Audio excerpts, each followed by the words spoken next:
So, welcome back. I am absolutely thrilled and so honored to have on our next guest. I actually had the pleasure of getting to sit in or watch, like on all of these Zoom meetings that are happening nowadays. There was one that CSA was putting on to help actors get more informed about self taping and things like that. And amazing casting directors from around the country were on that, and it was honestly wonderful.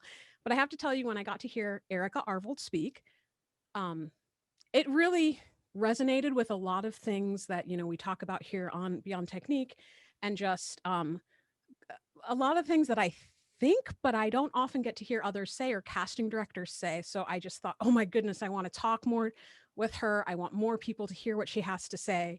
And if you haven't heard what she has to say yet, you are in for a treat. And if you have, guess what? You're going to want to hear it again. She's been working for over 30 years as a casting director, an educator, a speaker, a writer, and as an advocate for screen actors. And she's also the owner and CEO of ArvoldWarner Studios, which I'm excited to learn more about today as well. So please give a warm welcome to Erica Arvold. Aw, thanks, Samantha. That's so nice. I hope I can live up to your expectations. Oh, you will. Oh my goodness. No. And it was honestly, it was one of those things where I did tell people about, like, and everybody who was on the panel was great. So Mhm. if anybody happens to be listening, thank you for listening. It was lovely to hear you on the panel.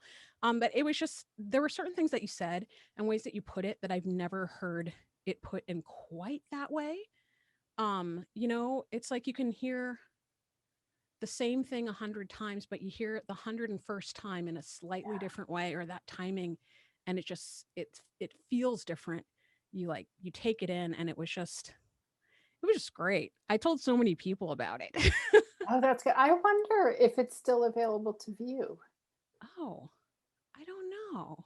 I don't know. Maybe CSA, the website Casting Society of America, might have information about it. Or I know they're on Instagram because I follow them on Instagram. So that would be a kind of cool thing to maybe give a shout out to Casting Society of America and ask. Yes, yes, Casting Society of America. Thank you. It was such a generous give, I thought, and I definitely felt fortunate to be able to get a spot and watch from the comfort of my own home, and just really, it was such a treat. It was Yes. fun. Yeah, we were all really loving on each other. I think I've stayed in touch with a few of those. Actually, I know I've stayed in touch with a few of those casting directors on that panel as well. And we hadn't met kind of in Yeah. person slash via Zoom previously. And so it actually really sparked a lot of collaboration, which is cool.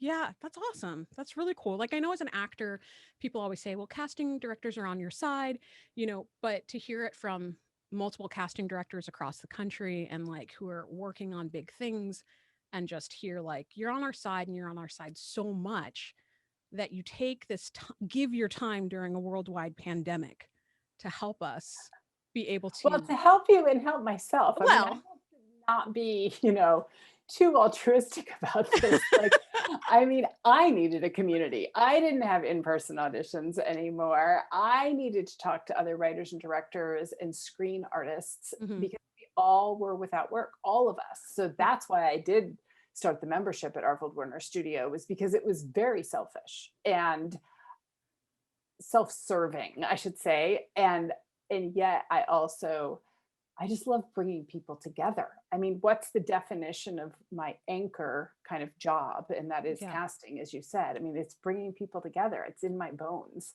So without a casting job, how am I going to bring people together? So that's really where I operate from. That's awesome. Yeah. Well, I do like the point that you had where it was like still kind of selfish, because I love like getting into the semantics of things, because I think everybody, like whatever we do in life, it is always selfish. It's coming through us, but it's like, is it the good type of selfish or the bad type? Is it I is think it it's a very right? there's Yeah. a healthy selfishness that we can really, I mean, tomorrow night, I don't know if you know, tomorrow night we're having a panel. AWS is having a panel. It's free. You just have to sign up so you can get the link. It's 7 o'clock Eastern, and it's called Empowerment versus Entitlement. Mm, And yes. we're going to talk about a lot of that, like what is perceived as selfish for ego reasons, or what is perceived as selfish for healthy reasons, and how do you discern, and how and when do you speak up in the filmmaking process? Oh, that's great. Yeah, this episode won't be out until after that, but I'll ask you Oh for the yeah, links so that I can like at least put it out there with who there, follows me so they or could the see it other too. thing, we record. And so if people want to become members, there's a vault of our recordings forever and ever inside the membership. Oh, that's awesome. Yeah. Well, I get, oh, where do we even start? I mean, I guess since I know. we did start talking about AWS already. So can you tell Yeah, the listeners a bit more about that? sure. I mean, Richard Warner, who's co-founder of ArvoldWarner Studio, is you know, a New York actor, classically trained, Michael Howard Studio, who then became a professor at University of Virginia, leading the drama department, acting department, and then created the graduate acting program at UVA.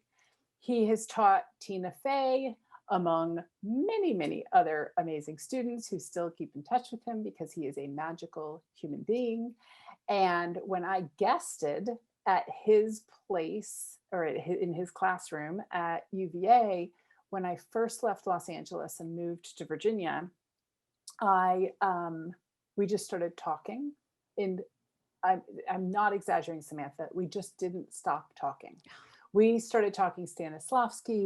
And I went to Goodman School of Drama, aka DePaul University's theater school, Uh-huh. and so I love geeking out on methodology Yep. and objectives and all of that. But what I really love pursuing is how that translates to film and television. What is a Yes. really practical way that somebody who's had 4 years of undergraduate proper theater school or has gone to, gotten their master's Yep. in acting, how does that translate when you're given an audition with 12 hours notice? Yep. Like, how do you put all of that amazing craft that you've refined over years, how do you access it to make it profoundly influence a layered character and moment to moment thinking? Yes. And so that is what Richard and I started talking about. And it took about 10 years to come up with a sequence that we didn't invent the steps of given circumstances, right? I mean, that's like Right. classic training. But we came up with a bit of a sequence called the 10-step total preparation 10-step checklist, which I can't tell you how many people implement. And Yeah. it's so fun. And so that was just the start of kind of our classes and our teaching together. And then he retired and I was like, no, we have to, do more with you Right, at right. ArvoldWarner Studio. And so we've been doing that. We've traveled the United States teaching classes. And then during the pandemic, I was like, how can we reach people if we can't travel? Yes. And Yeah. how can we create community? Because I think that, and Richard always says it so beautifully, he's like, being a screen artist, and that's kind of my influence, I have to say, because he loves actors and that's been his whole life, and he's a historian of craft. I mean, like, you talk about Hagen, Adler, you could talk about Mhm. Stanislavski, you could talk about Meisner, you could like he could talk to you for hours on Yeah. end. I can say their names and I know who they are and kind of the differences, Right. but he it just goes so deep. But then my expertise with coming from 31 years now in film and television, and kind of the very practical Yes. aspects of Yeah. applying it is what we were just like, where is this zone? And can we do it over Zoom during the pandemic? And I was like, look, it's great to craft auditions and roles, but we as artists live isolated lives for the most part. And now we're extremely isolated with the pandemic. So, where can we go to a place? And it sounds very haughty, and it's not. It's just really, we're all after the same thing, that we can support each other's artistic integrity outside the gig. Yes. And so that's what our ArvoldWarner Studio membership is. That it's literally what it is. And we have class every week, and we have reading rooms where you can find a reader if you need it. We have discounts till we audition. We love collaborating with people. We have office hours. We have creative cafe where a lot of actors have started writing. but we have managers and agents and directors and writers also becoming members because it's truly for screen artists. And I'm so Yeah. passionate because I'm like, I'm not an actor. Like, I love all this. I could geek out, but I'm not an actor. And I want also people who are non-actors who appreciate each other for their artistry. And so it's Yeah. almost like this very conscious level playing ground. No one goes and knows who's an agent and says, oh, can you help me? I'm an actor. Like, that doesn't happen. It is purely respecting each other as an artist and challenging each other to grow in supporting each other. That's the community. It's a kind of just a little cocoon of safety and challenge also. Yeah.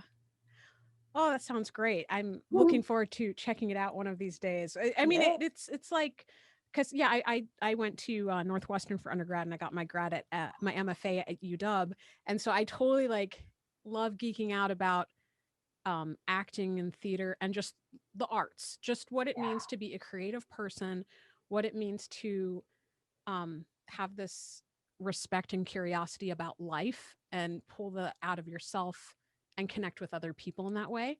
And just, just seeing how, just what blossoms, just those happy Well, accidents or things exactly. Like, like that, does everyone see the green behind you as the same color green that I see? Do you see it the same as I Right. see it? Like, I think that's fascinating. Do we all see trees the same way? Do we all frame kind of what we're looking at differently? Like, I just learned from my teenager that they really like looking at people's mouths when they talk to them. They don't like looking at people's eyes. And I'm like, wow, I can't imagine. I'm looking at your eyes like, Right. totally. I can't imagine. But that's their comfort zone. And they're How like, yeah, it's interesting. interesting. I've tried to have more eye contact, but they're so aware of it. Yeah. And the second you say that too, I'm like, oh, I've never thought about that. What if I spend a day looking at people's mouths more, or their noses, or just, I don't Exactly. like, how does that change a conversation? How Um, does it? And I mean, interesting, I'm half deaf and I read lips in very cacophonous environments like Whole Foods, for instance, which has a lot of echo. And it's very hard for me to hear literally what someone's saying, but I'm very good at kind of being a hybrid, one ear working, mouth reading wow. person. And so I'm very conscious of when I'm looking into someone's eyes and when I'm reading their lips. And Oh, it's wow. fascinating. Yeah, Yeah. absolutely. Um, well, something else you were talking about, like with the safety, the cocoon, as you were saying, with AWS. And I think that's definitely very important for artists, especially once you get into the professional world, because I noticed this sort of shift that it took me a while, because I'm back in the Seattle area now, but I was in LA for a few years. And it was just going from the sort of like theater realm of taking your time, crafting the character, just more time with artists because, the projects are longer, to then the sort of, I don't want to say fast and dirty because that doesn't sound quite right, but it's what No, comes to but it mind. is. A little It bit, right? is. It's like, Yeah. or like the triage of it, of just like, okay, Yeah. you've got your script, break it down, like take all of that and pack it down and, make sure you've got your checklist. So to, and Yeah. And what I just, think is so cool, I'm sorry to interrupt you, but no, so please. cool is it's beyond the checklist. I think that's Yes. the thing that Yeah. it's like, yeah, you get all the package, you know everything, but then your job is to trust that creative instinct and fill up the blank of the page. And I Yeah. think that's that last step that we like to call the leap, which is really step 11, which isn't written down. But that leap is, you can't leap unless you build a foundation, Mhm. because then you have a structure that's higher that you can leap off of and take a wonderful free fall, right? Which is the whole idea. See if you soar, right? Yeah. But if you don't do all that preparation work, you're going to leap while you're standing on the ground and you're not going to go anywhere. Yeah, you're not gonna get too far. Yeah. Right. Yeah. Right. How would you do that in 12 hours? Exactly. How do you do it efficiently? Do you need, I mean, I think one of the most underutilized kind of craft tools is sensory work. And in auditions, you know, interior burger joint Yep. day. Well, what are you smelling? Are you smelling the burgers? Are you smelling the onions? Are you smelling the guy who's cooking them that didn't bathed last night? Yep. You know, Yep. are you smelling that I don't know, you smell good smells too, the apple pies or whatever, it's like how can you be that specific? So the specific sensory work. I did a class last night. I teach a few classes outside of the membership, and one is called Redirect. And each participant I work with for 40 minutes on a scene of their choosing. So it's really like a coaching directing session. I don't approach it as a casting director at all. And then we have observers so people can see what's happening. Well, last night, and we take apart the scene. Like we dive deep and really like, and they had a list of saying something like, this is, these people don't trust you. I'm paraphrasing. I don't even remember what it was. Your mother, your doctor, and your landlord or whatever. And I said, okay, picture your mom, like visualize, that's fine. That's the sense of sight. Then smell that doctor's office or smell that doctor's cologne. Mm-hmm. And then hear the landlord. And just making impromptu decisions on those specific senses about those specific people, all of a sudden, this list was not kind of, not distinctive and different. It was so specific that you just want to lean into the screen because there's such a huge backstory. And it's really a tool. It's just a tool, It's a great tool. I mean, it's taking it from this intellectual thing into a visceral experience. I remember one of my favorite things that I learned from Kathy Madden, Catherine Madden. She's been on the podcast before. She's an amazing Alexander technique teacher. Oh, I love. In grad. Yeah, and she's great. And I just remember years ago being directed by her in this play, and my character was supposed to be in love with two different men, and I really didn't understand how that was possible. Like then my logic with the character, and I was just very like, I'd done so much character research and so much like character development on what she felt for her husband. So entering this new information of like, but she's in love falling for this guy, I was just like, I don't get it. I mean, I can understand some things a little bit differently now, but it's just like, and also, I've been acting for more years since then. So it's easier for me to integrate notes and know like, oh, this is what you shift here and that, blah, blah, blah, when you get the note. But then I just was like, I couldn't logically get there. And like, visually, he wasn't a bad guy, but I wasn't attracted to him. So it's like, I just couldn't get there. And she gave me the note. She was like, Samantha, what do you want to eat right now? Because around this time, I would always be starting to think of like, oh, what am I going to eat when like I get out of rehearsal or this or that? And so that's what I did is every time I had to go on with him, I would just think of what I was hungriest for. And that amazing. Substitution 101. Exactly. And that it's like a physical, visceral thing, because it's like if you're just stuck in your head and not totally in your body, it's not going to come across. And then taking that to the next thing, like when you're on screen, it's really not going to come across because everybody sees everything. Absolutely. 1,000,000%. Yeah. 1,000,000%. And it is an interesting thing because it's palpable, when I'm directing or when I'm casting, you can see that it's in character thought, right? And we humans are so complex that it's always about the underneath, and it's of course about the words, but those words are really the writer's business, and the actor's business goes way beyond the words, Right. Well, and too, like the way that we develop. Here's me being assigned to, I'm not knowing the signs, but no, it's just like the words don't exist without the images. Like language comes because we're trying to express something. Yes. It has no meaning without the image. It has no meaning without what we're trying to get across. You are so brilliant. I've never thought of it like that. And you're so right, because words are just a communication tool. And so if we're so obsessed with the communication tool, we're not getting the point. Yeah. We have to go beyond that. And that's, I feel like that about preparation in general, for whether it's set work, whether it's a character, whether it's an audition, whether it's just for fun, breaking down a scene. to me, preparation is always about options. It's never about getting the right thing or being Yes. locked in. So like, with you sharing that beautiful story about, your play in Northwestern, you were locked into your one interpretation, and or at least about that relationship in particular, right? Yeah. And it's like, what happens if you get out on stage, or what happens if you enter your audition knowing, you know what, I have 3 different interpretations, and I'm going to see Hmm. which one feels good right now. Go, Yes. take the leap. And that's when it becomes spontaneous, and moment to moment thinking is realistic, and all of that. Because if you can prepare your options, you have a whole buffet to feed yourself. Right. And that sustains the joy in craft too.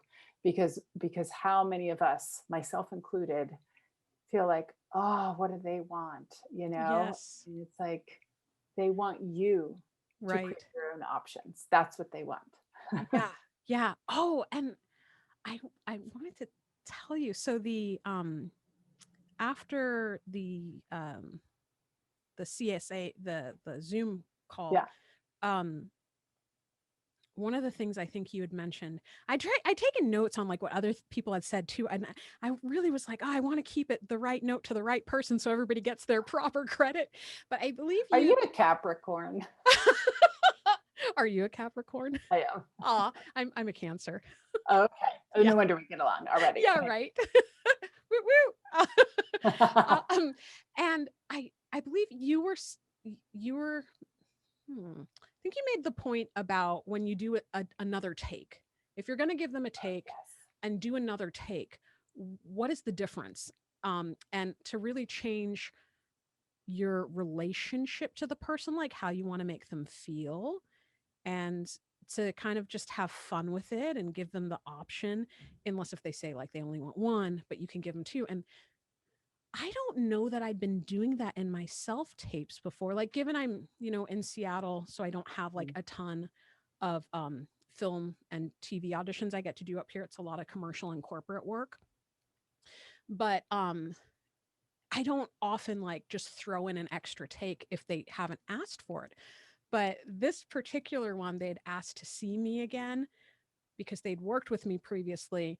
And I don't know if I'm supposed to say what it is, but I'm just Then like blah, don't, blah, but blah, you can tell. talking Yeah, so yeah. much now.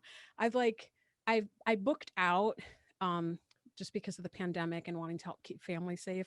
And Mhm. then also I'm pregnant right now. So Congratulations. thank you. I've been all like quiet and mysterious about it on the podcast, but I'm going to probably That is do so exciting, Samantha. That is like, yeah, you are in production, my friend.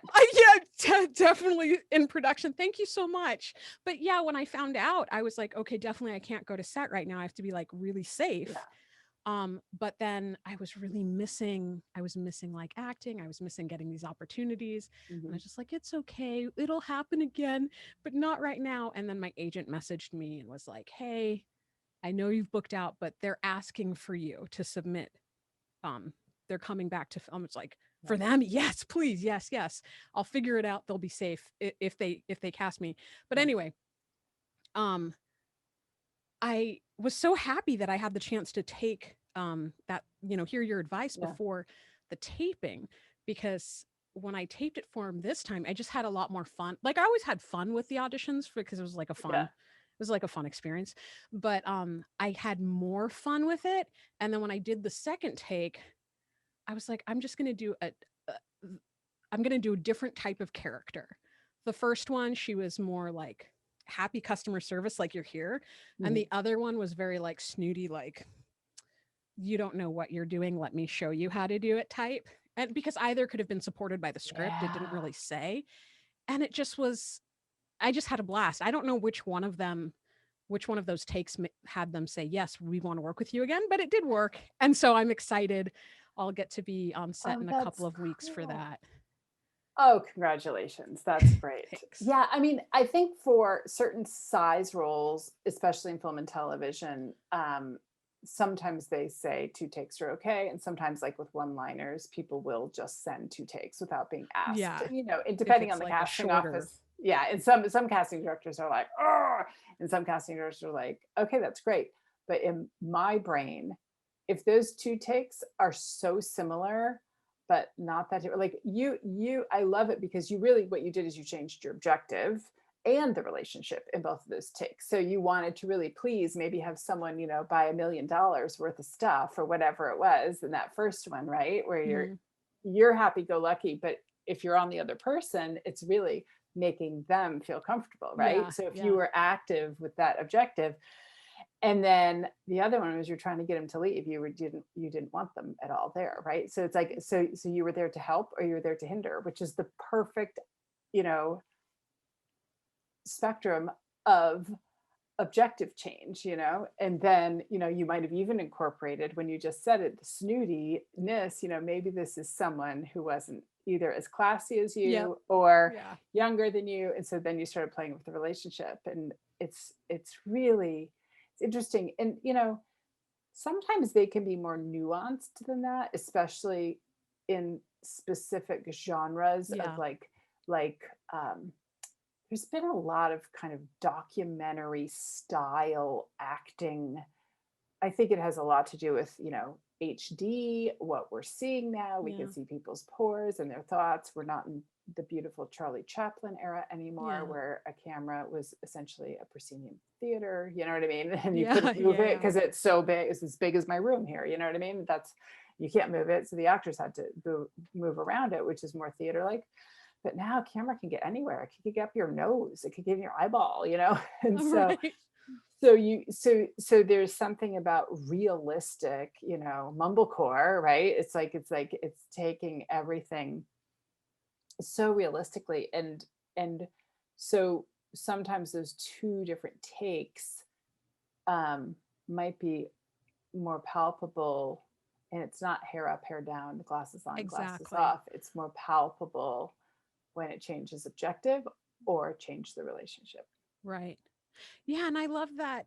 Um, well, I know what you said you're going to be talking about at the studio tomorrow with the empowerment versus Versus entitlement. entitlement. Yeah. Yeah, versus entitlement. And I think, oh, I just love that whole concept. I mean, there's certain learning curve things that I think I wasn't fully prepared. Well, you're never fully prepared for something after you leave school. I mean, it's not. It is a good I mean, education, I but it's not learn every everything. day. Yeah. Every day I'm learning something new. Every day. I mean, I would stop doing what I do if I weren't. I mean, that's where did I talk about the starving artist thing? Oh, I'm not sure. Will So you? Yeah. I love that. Someone told me this, probably Richard, because he knows everything. But I always thought the term starving artist was derogatory, Ah, like, you want to make money or whatever it's like. But the origin of that phrase is based on the fact that artists are always curious and not satisfied or content to do nothing or be lazy.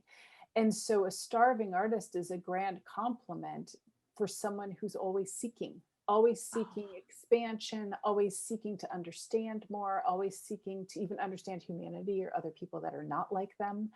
And so it's unfortunate that it has now been tied to commerce, right. but I love that original meaning of a starving artist. Yeah. Yes, I yes, love that. please. That's wonderful. That's wonderful. Yeah.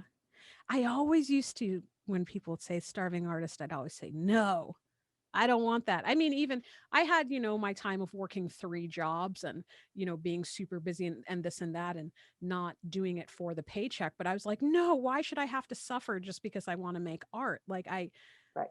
you know, Well, um, and you don't have to, right? You no, don't have to. I mean, that's the empowerment um, bit is, asking in the right way is always a navigation, mm, because it's always different people and there's always many, creative egos, which is a little more complex than just plain egos, I think.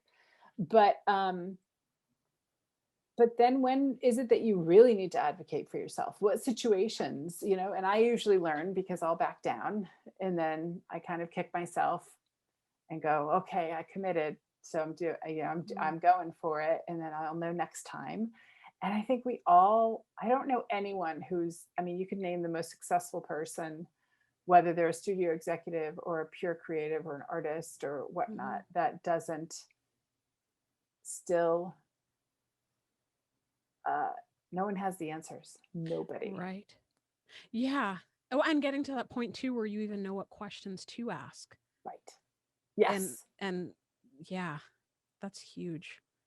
Um I remember one of the best pieces of advice I'd ever heard was from Tina Landau. I got to take her, I got to kind of talk my way into a graduate studies course she was teaching at Northwestern to do her viewpoints in composition when I wasn't, I wasn't a graduate student. Yeah. But it was awesome. It was so much fun. But I remember this was one of the best pieces of advice that she had gotten, that she had passed down to us, was you can either starve your purse or starve your soul, but you can't starve both. Something like that when when you're Ah, looking for work.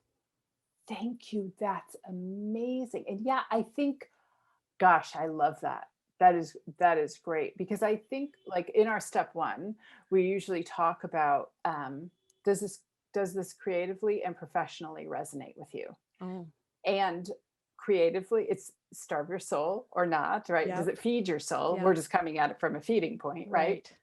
right. And or does it feed professionally? It might feed literally the need to pay the mortgage, right? Yes. So, and that's valid. Yeah.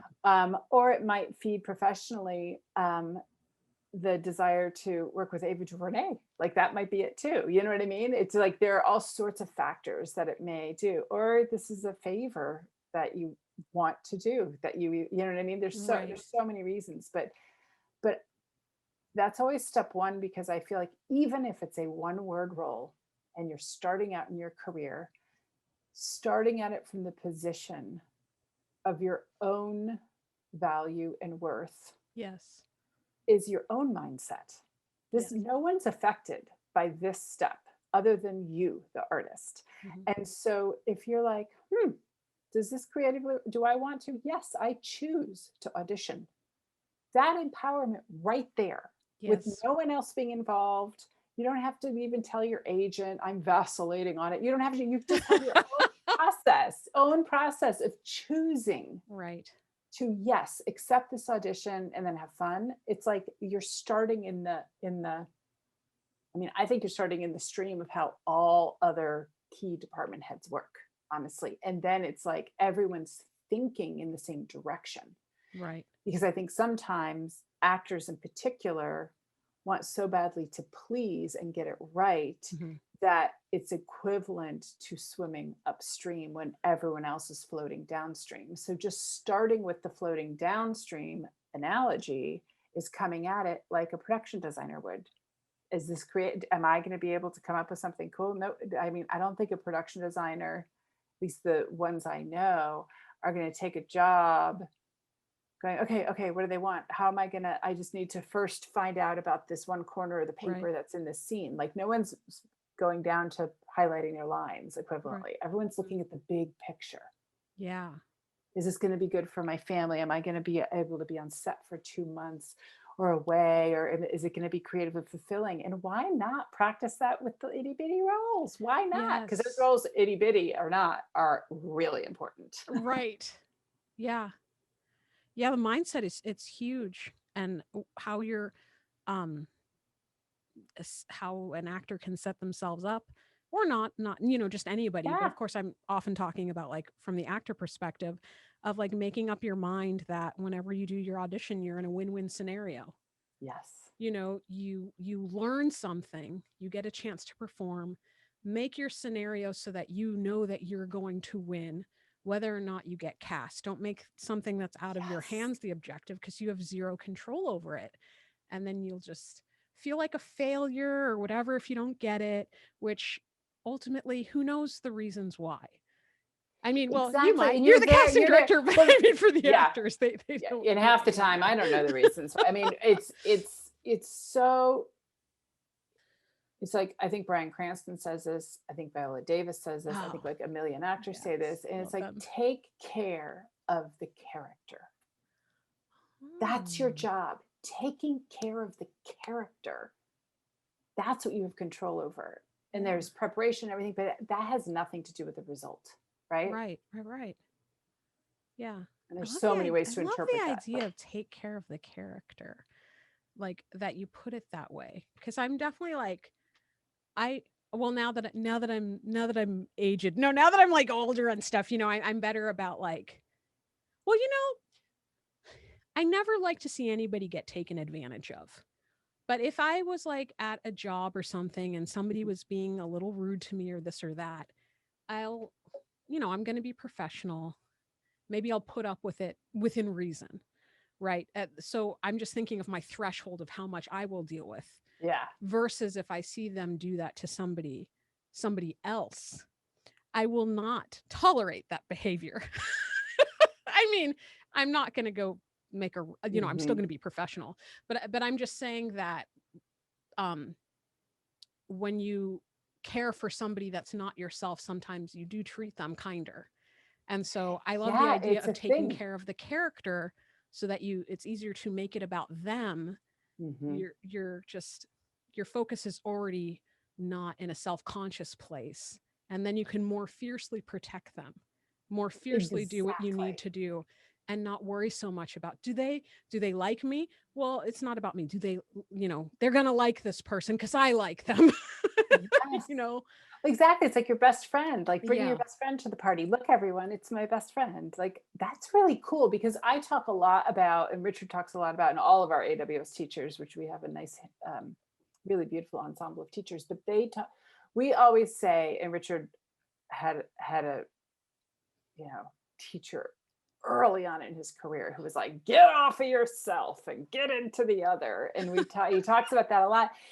And it's true. And it's an interesting way to even take care of nerves on a very Yep. practical way. Is just like, what is that other person doing? Even if they're the worst reader on the planet and their head's down and you're looking at their hair or the top of their head or whatever, it's just like interesting, the top of that head. It's Right. all about them.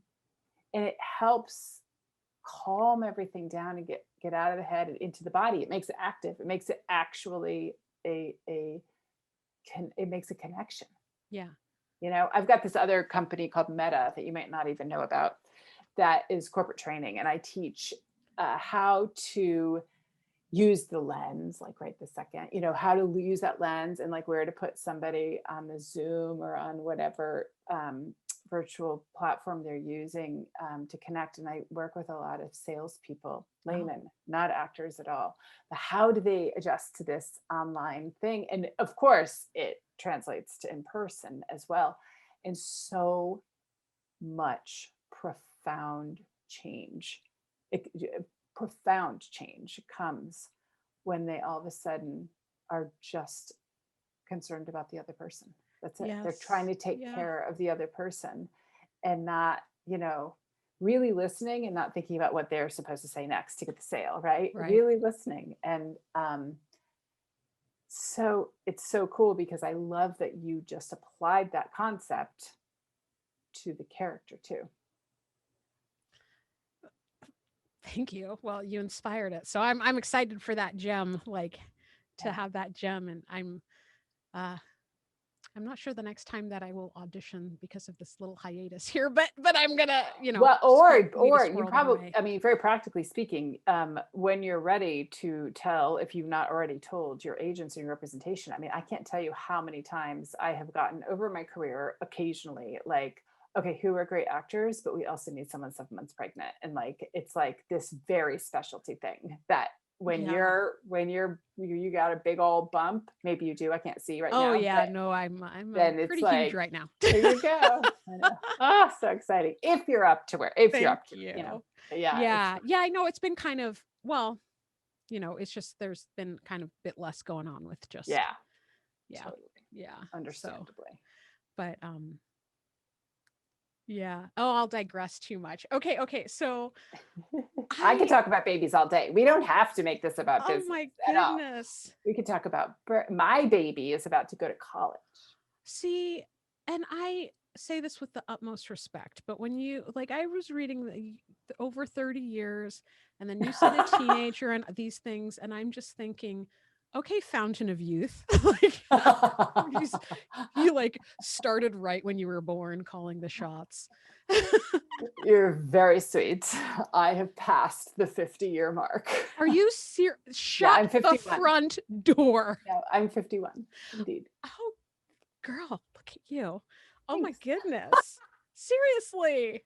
I'm so, well, because sometimes people don't like to, well, I think most people like to be told that they look like young, like you are young still, but, sometimes people don't like to be told that. So it's like, you know, It's fine. I'm like, I have always looked forward to lines and gray hair, and I love casting strong, beautiful women of a certain age. And there is like, I feel like it's wisdom, yes. and I still feel like I'm 17 on the inside most of the time. And I still feel like I'm in my mid 20s on other times. And it's like, I think I just really, really, really wake up in the morning and pretty much 95% of the time get really excited to go do my stuff.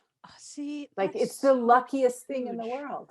That's amazing. And so how did you get into casting? So like, because I know you said that you're not an actor, but were you ever, or were like, what's, I tried for 2.5 seconds, and I didn't intend to be an actor. But I can tell you, I grew up in Blacksburg, Virginia, and without a television, and very pragmatically figured I would like to be in the business of film. And what do I do? Like an engineer or an architect would. My mom's a teacher, my dad's an architect. And I thought, I will go to school for what I want to do. And I auditioned and got into DePaul University, but they accepted me into a program called Theater Studies, which now is a huge, thriving program. I was their guinea pig oh, in the best way. yeah. And I think our class was like 7 people. And then I'm the only one who graduated. Oh, wow. Because there's a whole plethora for very good reasons and wonderful things, but now it's a thriving program, Yeah. and I am very proud to have been kind of in that inaugural Mhm. class. But I didn't know there was anything besides actors and directors, and that really showed me that there are other things. And I'm someone who likes to multitask. I have many, many interests. I'm equally as interested in running a business and creating a team as I am in certain art forms. I think if I ran a business without any part of art in it, then I'd be out the door in a second. Art is very important. But the thing was, for 2.5 seconds, I was a Spiegel fitting model. 2.5 seconds, plus size, because I'm 6'1" in size 12. So of course, plus size, right? These were like, yeah, I say that very facetiously. I know, right? It's like, And yeah.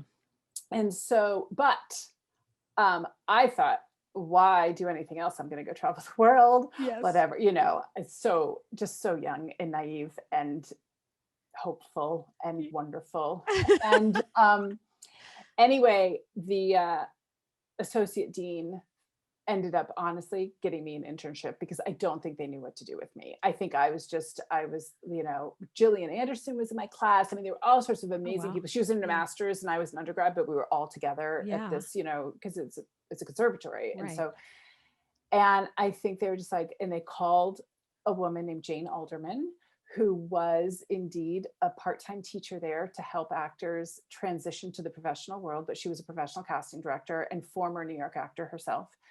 And I don't know why we were literally 2 peas in a pod, but we were. She's passed away a number of years ago now, but literally she was my first mentor. And I'll never forget, I had a card table and a chair, and we were in the ABC office. And the first day of my internship, I burst into tears and I could not stop crying. And they were happy tears. And she's like, "What's wrong?" And I said, "I found my place. I just found my place." And I was 19. That's so amazing. And that's been my anchor. Casting is how I look at the world. Casting is how I now, I produce and I write and I direct and I, create education things. And, but the way I think, my default settings are always wanting to create a safe space, always wanting to have a shared pursuit of elevating creative material, and always really wanting to communicate effectively. And Mhm. I think that's what, I mean, a casting director is in so many ways a producer, a director, and an actor, Mm. all kind of balled up in one when it comes to these and sometimes a pretend lawyer, honestly. I like that too. Yeah. um, and it just is a it's kind of the best of all worlds. But I also have been, in the last few years, really passionate about training my office. And I mean, all my old assistants in LA call me to hire me as a location casting director now. Like, it's just hysterical how the world works, right? And in my former interns are now like, at Sundance Education and at Paramount Pictures Business Affairs, and like all these Wow. people over the years that I've worked with or collaborated with or that have worked for my company are all doing these amazing, successful things. And someday I'll put a board on the website or something just with everyone's name, because Yeah. it's like it's too many to talk about. But my one of my most recent associates, she's in LA, thriving as a casting associate now. And I really like training assistants, associates, and kind of helping them understand casting as an art form. Mhm. And, I mean, so Jane was my first mentor, and then Gretchen Rennell, when I moved to LA, was my second mentor. And did you ever see the documentary Casting By? Oh, it It's was an on my list, but I Yeah, haven't seen it yet. it's incredible. Well, Gretchen, I'm of because of Gretchen's mentorship, of direct lineage to the people in that Oh, documentary. wow. Juliet Taylor was her boss, and so I just feel like I have been so lucky to learn from the top casting directors in the world, and they have opened their hearts and their creativity and their savviness and Yeah. everything. And then I had a third mentor in casting, which is crazy, and that is a gentleman named David Rubin, who you probably know now because he's the president of the Academy. Wow. And we did all these movies. So like I got crazy lucky getting this internship with Jane. The first film set I ever visited was a movie called Backdraft, and Ron Howard was kind enough to show me around a set and how movies make. Like how do you get so lucky, But I've worked my butt off Mhm. to um to honor how lucky I've been, I guess you could say, Yeah. really. You know what I mean? That's And a so, yeah. yeah, anyway, that's how I got started, and I haven't stopped. Oh, that's beautiful. That's lovely. I sometimes wonder, I mean, because, well, um, yeah, the actor thing, it's been interesting, as I'm sure you know. Like, I've had so many odd jobs over the years and this and that, Mhm. and it just the idea of that sort of level of consistency, even like artistic consistency, is just like the holy grail in a way, you Well, know? I think no, I think you're right. I think the long game is where it is, and Yeah. sustaining, or even because there are such highs and there are such lows in this industry, and just knowing it will change. Change is inevitable Yeah. in this industry. If you can just hold on, it will change. It always will. And I think coupled with, if you can really listen to your soul or your artistic self, Yes. Yeah. and know that you can take, I mean, one of my most favorite stories, and I have to look at me, I had a hot flash. You see, you can tell my age now because look at the sweat on me. I just would have assumed it's getting warm in there because it's getting You know what? It's not, it was maybe a hot flash, but it is like 20 degrees hotter in this room I could than believe it because anywhere in my house. yeah, this is I'm like, Because we every Friday have this thing called Feedback Friday on Twitch, which my kid got me into because they're a streamer. And it is me and my casting office reviewing anybody's materials that they want feedback on. And we do demo reels and headshots, but we also do script pages and short films Wow. and cinematographer reels or whatever. Like any screen artist, if they, I mean, it has to be public because it's a public showing. And we do it every Friday from 5 to 6 Eastern time. And it's like replaced our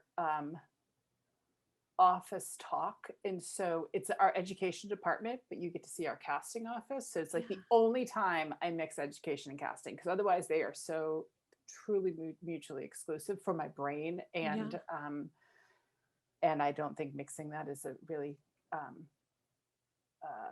it's not a responsible thing either, because certainly I've kicked people out who've taken a class because they want to meet me as a casting director. I'm like, then bye-bye. You can meet me in a different scenario, but I'm here to teach.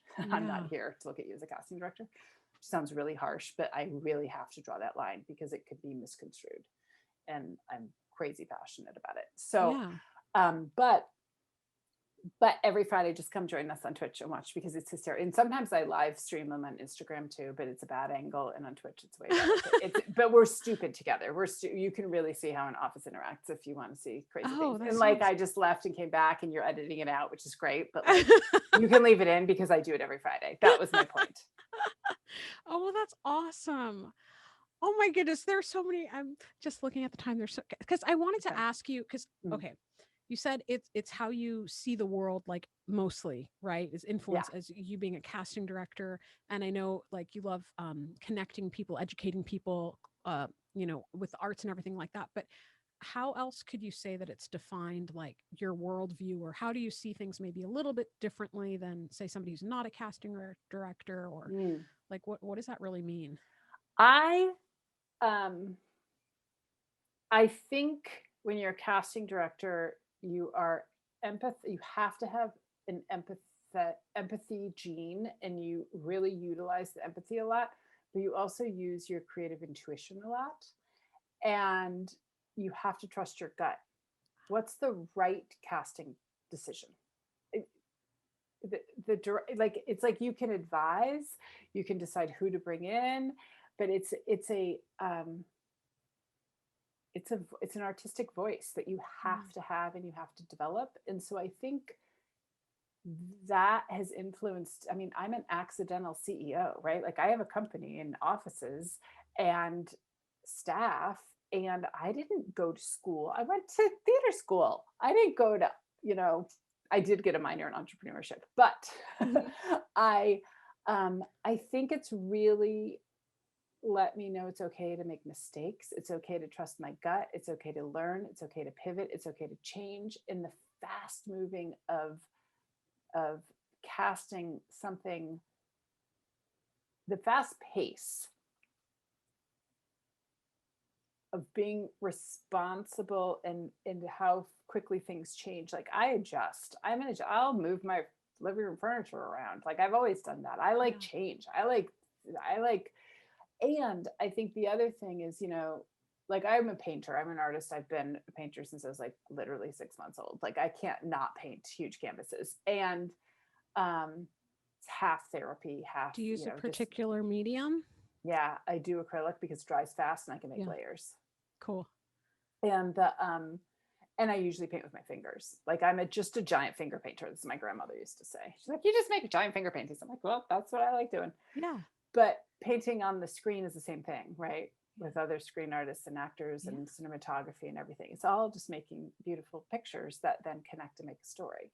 So it comes from the same place. And I think that connectiveness with people and the intuition of knowing what someone's thinking usually serves me in other worlds. I mean, I married into a military family, and so it's really interesting. I'm the Dharma, he's the Greg. Oh, I loved that show. Me too. Well, it's my one of the people I used to work with, really good friend, created that show, and so it was a joke when I was in LA that they actually made it from me and Ted. But I'm like, Oh, I don't think so. But they would always. I'm like, I don't think that's true at all. But it's possible. It's possible we had some influence. I don't know. yeah. Oh my goodness, that is so cool. Oh, okay. I have so many more questions I want to ask you, but You I can ask know me you more have. questions. Wait, You really? can Okay, ask me one, ask me two more. Let's go to two. Okay, 9:15. okay. Um, best and worst advice you've ever received? Oh, yeah. But worst advice is be sensible. Where did that get anyone? My husband even said it the other day. And I just gave him a hairy eyeball. I was like, what? And he's like, what? I'm like, what? Where does sensible come? Like, how is that make? Like, I don't know. I think that's, and oh, the best advice from my dear mentor, David Rubin, when I was moving from Los Angeles to Virginia. I didn't tell anybody because I was nervous I would never work again in the industry. Wow. And little did I know I'd open an office on the East Coast, right? That was not expected. I thought I was retiring. And and he said, Erica, in this industry, you're as good as your last job. So if you ever want to come back, you dust off that resume, somebody will take a chance based on your old credits and they'll give you a new credit and you'll just take off from there. He said, do not worry about taking a break. And it was, I get goosebumps thinking about it. Like it was he maybe he doesn't remember. Maybe if he'll listen to this or someone will tell him who listens to Yeah. this. Like it was a defining moment in me being okay that I could leave Hollywood for a minute. Wow. Yeah. Anyone can do it. Anyone can do it. And here's the thing, full circle. I have a story that we can end on if you would like. So my first boss, Jane Alderman, and this is her story to tell, not mine. So hopefully she doesn't mind. Thank you, Jane. Um, but when she was 18, she moved to New York City to be a Broadway actor. And she had to get a day job, and she got a day job with a wonderful agent named Stark Kesseltine, who discovered Robert Redford and Paul Newman. And like, there's a famous picture of him on two phones, rotary, both rotary phones, at once. And she fell in love with a man who was a weatherman, and they had to move to Chicago. So she had to give up her dream of being on Broadway, but she still had all her pals. But she was in Chicago, and one day, I think it was either Stark or Hal Prince, who is a very famous Broadway director and producer, and et cetera, et cetera. I think it was Hal who called her and said, "Oh, I'm looking for actors. Can you find some people in Chicago?" So he wasn't asking for her; he was asking her to find other Oh, actors. But because she was going to auditions at Goodman and all these places, yeah. she said yes. So that's how, by default, she became a casting director in Chicago. Because of that, she still had a dream to act, right? But she Yeah. became a casting director and was an amazing casting director, and also taught, which is kind of probably why. I'm from a family of teachers, so Mm-hmm. so I've always been passionate about education. Well, flash forward to I lived in LA. She was still in Chicago. She was kind of retiring from casting. She was doing a couple plays. She was asked to be in a movie, all of that stuff. And so kind of back to it. And she called me and she said, I remember it was my 40th birthday. She said, I have to tell you something. And I said, what? And she said, I've been doing this play at Steppenwolf. And I said, oh. And she goes, I'm going to Broadway.